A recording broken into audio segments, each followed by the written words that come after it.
Hey folks, my name's Liam. I'm about to take you into the wonderful world of casino poker.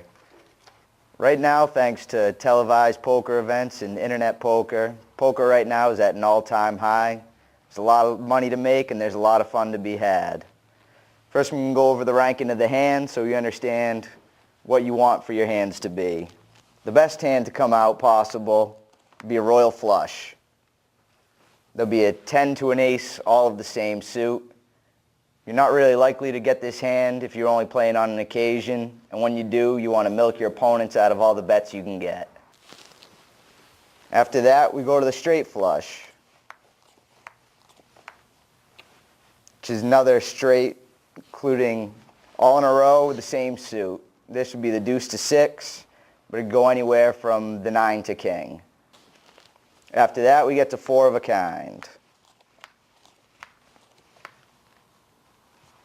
Another great hand, obviously. It's the third best out there. Won't happen too often, and you just got to capitalize with it. After four of a kind, take you to the full house. That's three of a kind with another pair. Very good hand. Do what you can with it. After that, we go to a flush. Once you get down to the flushes, these are a little more common than the other ones. Still a great hand. You'll win a lot of money with these hands. After the flush, we go to a straight. It's 5 cards in order. This will happen fairly often.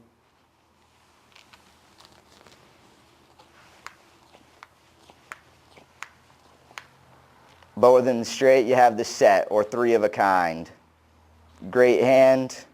You want to trap your opponent for what you can out of it. You usually get a good amount of chips with that hand. This will bring us to the winningest hand in poker, 2 pair. Don't think you're gold when you have this hand because it also happens to be the losingest hand in poker. So you want to play this hand pretty carefully and just hope it all works out.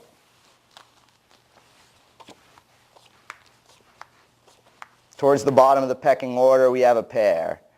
Obviously, pair of aces would be the best pair of deuces would be the lowest pair. The higher your pair is, the more value you can get out of it, and the more you can stay in the hands with it. After that, our lowly hand, no pairs at all, would just be the high card. Again, as with the pairs, the ace would be the highest card. If no one has a pair at all and you got the ace, chances are you're going to take down the pot. Now that you know the hand rankings, we're going to go over basic rules of Texas Hold'em. Texas Hold'em is a game where every player gets dealt 2 cards, and in the middle of the board we have the community cards, which go towards every player's hands. There's a lot of possibilities, and you can never just get trapped into playing one single hand the same way every single time. This is the dealer button. This would be the best position to be in the house. It means that you're acting last. Right now, Amber will be our dealer. To start out the game, the players to the left of the button will put out forced bets, what are called as blinds. Right now we'll be playing 1-2 no limit hold'em. So Gene right here, before he gets his hand, automatically puts in 1, and Tracy is forced to put in 2. Now Gene and Tracy, right now, we're just playing short-handed. Usually you have 9 people, 10 people at a table. The closer you are to the right of the button, the better position you are in, the best position being on the button. You can play a lot more hands when you're towards the end of the table, simply because you know what all these players are doing in front of you. So Gene, Tracy, and Joe, if we were at a full table right now, they'd have to be a little cautious on the hands that they could play. I'm going to deal some cards out. Play an open-handed game, just to show you how the run of the game goes. Flip up the cards. Right now, Joseph has trade deuce. It's not much of a hand in Texas Hold'em. He's just going to throw that right away, and that's coming into the muck. Amber's got ace-7 offsuit. At a full table, it's not really much of a hand, but when you're playing short-handed like this, it can be a real powerful hand. So right now, she's probably going to want to raise with this hand.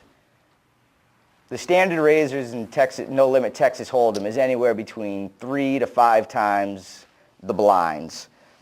So if she was to bet 3 to 5 times the blinds, she'd bet anywhere from $6 to $10. Amber came out with $6. Jean with a Jack-8 offsuit, Jack-8 suited.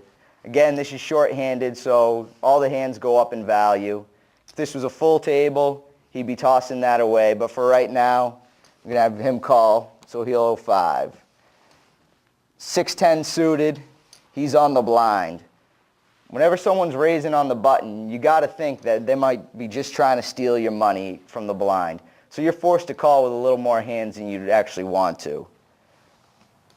So he will call with his 6. All the bets are equal. Dealer's going to bring in pot into the middle.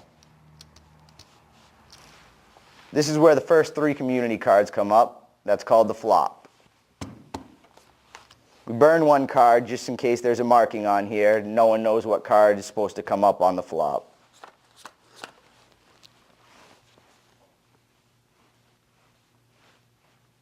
So the flop comes up and the action would go to Gene. Right now he doesn't have too much of a hand, so he could either check because he doesn't have very much, or he could go for the early bluff. Now bluffing in the low limit arena is a little overused nowadays. When you're playing with people who don't play that often, just bluffing is not that necessary. They're going to play a lot more hands than they should be. So you just want to wait for your hand most of the time. You have to bluff on occasion just so when you get that hand, they'll call you down. But it's not wise to go into a 1-2 no-limit game and just try to run over the table all night. A lot of these people will call you with anything, so it's just not a wise thing to do. Come over to Tracy. Again, he also would probably check with this hand. Get back to Amber. She was the pre-flop raiser, so she's going to throw out what we call a continuation bet, which is usually half size or pot size bet. Right now we have $18 in the pot, so she'd bet anywhere from about $9 to $18. She'd come out with 10. Right now all players have a pair of 9s. To go with that, Gene has the Jack-8. He doesn't have too much of a hand, but he's going to call anyway and hope he can hit his straight. Tracy, he's got not much of a possibilities. We already have 2 players in the pot. He's just going to get rid of his hand. We are now down to 2 players. Now the turn comes out. This is 1 more community card. Gene just hit his Jack. He probably doesn't think Amber's on a 9 right now, so he'd probably come out with a bet anywhere between $15 to $30.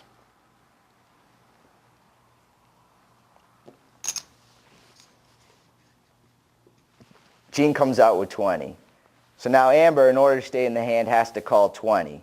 Right now she really has no hand. She just has the ace high, so she's got to do some thinking right here. If she thinks Gene has a hand, she's just got to fold her hand. If she thinks Gene's bluffing, then she'll probably make the call or even throw in a raise. Right now, Amber's going to fold the hand, and Gene takes down the pot.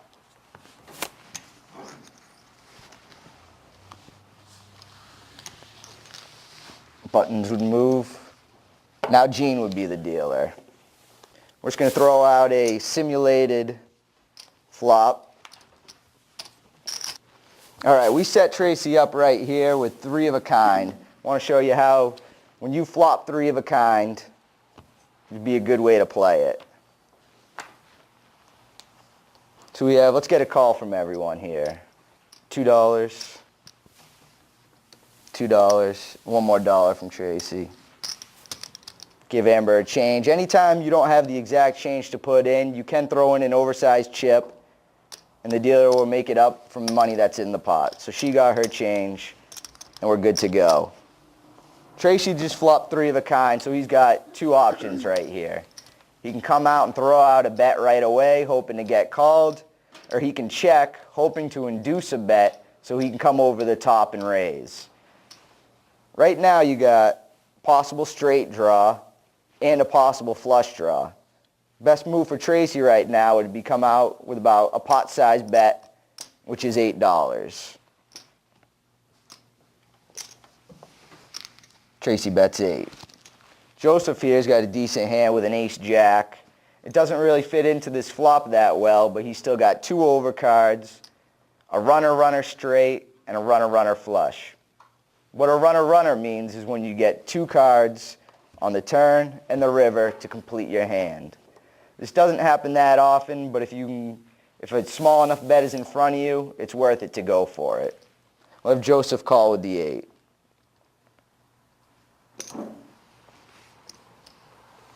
Amber right now, she's got the 4-7. Her hand doesn't really fit this that well, and with 2 9s and the possible flush on board, she's just going to muck her hand. Gene, Jack 5. Nada. He's got nothing right now. He's out of this hand as quick as can be after seeing those 2 raises. Joseph will get his change.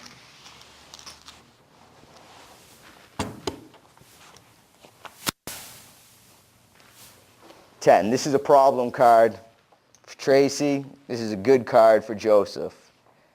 Tracy still got the 3 9s, but right now if a player had a Jack Queen, 7 Jack, 6 7, they just made their straight. There's also still the flush draw that could come on the river. It's a scare card for Tracy, but he's probably going to bet out about half the pot, which would be about $12. He comes out for 15. Right now, Joseph, all he has is 4 to the straight. Now, he can call this 15, but he's hoping just for a 7 or a queen. Tracy bet $15 into a $24 pot. So Joseph would have to call 15, hoping to win 39. He's really not getting the odds to call. If Tracy bet a little bit less, he could be in there and playing this hand. For the amount of money that it's going to cost him to catch, hoping just for 4 cards right now, then it's really not worth it.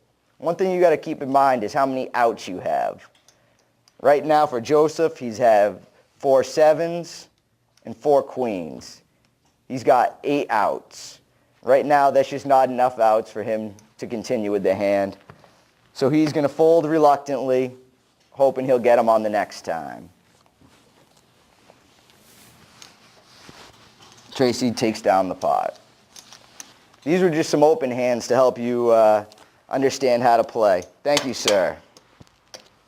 Right now I'm going to teach you more basics on how to hold your cards and then also putting money into the pot. I'm going to deal myself 2 cards and pretend I'm a player here.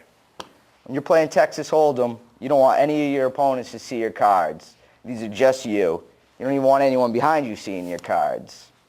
So what you're going to do, you want to cup your hands over your cards, pick them up gently, then afterwards, to protect your hand from getting taken by the dealer, so people know you're in the hand, you're going to place a chip. That's called protecting your hand. That's one of the most important rules in poker. You never want to leave your hand unprotected. If you leave your hand out here with no chip on it, the dealer might take that as a fold. So you might have aces, you leave your hand out too far, and that's coming into the muck, you're out of the hand. So you want to keep your hand nice and close, and not show anyone. Now when it comes to putting money into the pot, you want to go about 1.5 arms lengths out from the table. There'll be a pot right here. So when it comes to you to bet, in a lot of home games, a lot of people are just accustomed to throwing their chips straight into the pot and announcing their raise. It can't happen in the casino. They need to protect all the money. They need to protect the pot and assure that you're actually putting how much in there. So when you're betting, just take your money, put it out in front of you. The dealer will announce what your action was and how much the bet was. It'll then go to the next person. I'm going to talk about a couple of strategies in Texas Hold'em, mostly on how you should play. You don't want to play that many hands. You want to play tight, but as they say, you want to play aggressive. That means other than about 15 to 20% of your hands, you want to just fold, fold, fold. Poker's a game of fold, and you just can't play that many hands or it'll cost you a lot too much money. It's hard to go in the casino and just keep folding, sitting on your hands all day and not playing. But if you want to make money, that's what it takes. The aggressive part of that comes with you always want to be raising. You don't want to just put the minimum into the pot every time because that is going to allow players to come in behind you. Say you're lucky enough to get dealt pocket aces. This isn't going to happen that often, so you need to make sure you get the most value out of it as you can. What you want to do here, we're playing at 1-2. So the minimum bet would be to 4, but you really want to raise it anywhere from 6 to 10. If you're playing at the type of table where everyone's calling all your raises to $6, you got to bump your raise up more. Aces are played best against 1 or 2 opponents. If you have 4 or 5 opponents, you only have about a third of a shot of winning this hand. So you want to narrow the field as much as you can, but you still want someone to call. So if everyone's folding to a $10 bet and everyone's calling a $6 bet, $8 would be your magic number before the flop with this hand. I'm going to show you a trouble flop for a pair of aces. This could be a tough flop if you have a pair of aces.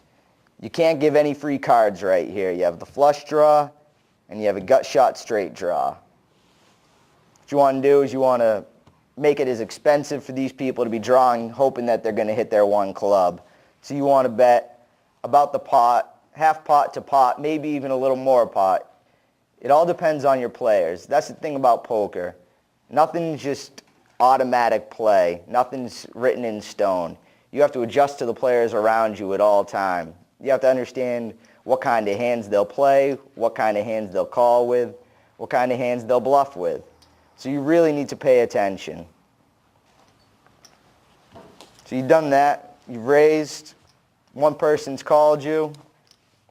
9. That's a safe card for you, unless players are playing a 7-8. That is likely if they called on the flop, because that would have given them an open-ended straight draw. And we give you the term open-ended straight draw. That means you have 4 to a straight, and the 5th one to be a straight would be either right under that or right over. So you'd have 5, 6, 7, 8. You're hoping to catch a 4 or a 9. A gut shot straight draw would be you have a 6, 7, 9, 10, for instance, and the only card that's going to help you is the 8. Obviously, you want to play more open-ended straight draws than the gut shot straight draws because the open-enders are going to hit quite more often. So you'd bet still have 1 caller. It's still a fairly decent card for you. Right here, you could do one of 2 things. You could either check and call if the player bets, or you could lead out for a bet and hope not to get raised. But you got to use your judgment. You can't just play your cards, you also have to play the player. At the lower limits, you can more play your cards, but the better you get and the better the competition is, you really got to look towards players' tendencies, their patterns, maybe a physical tell or two. But yes, the higher the limits go up, the more you need to play.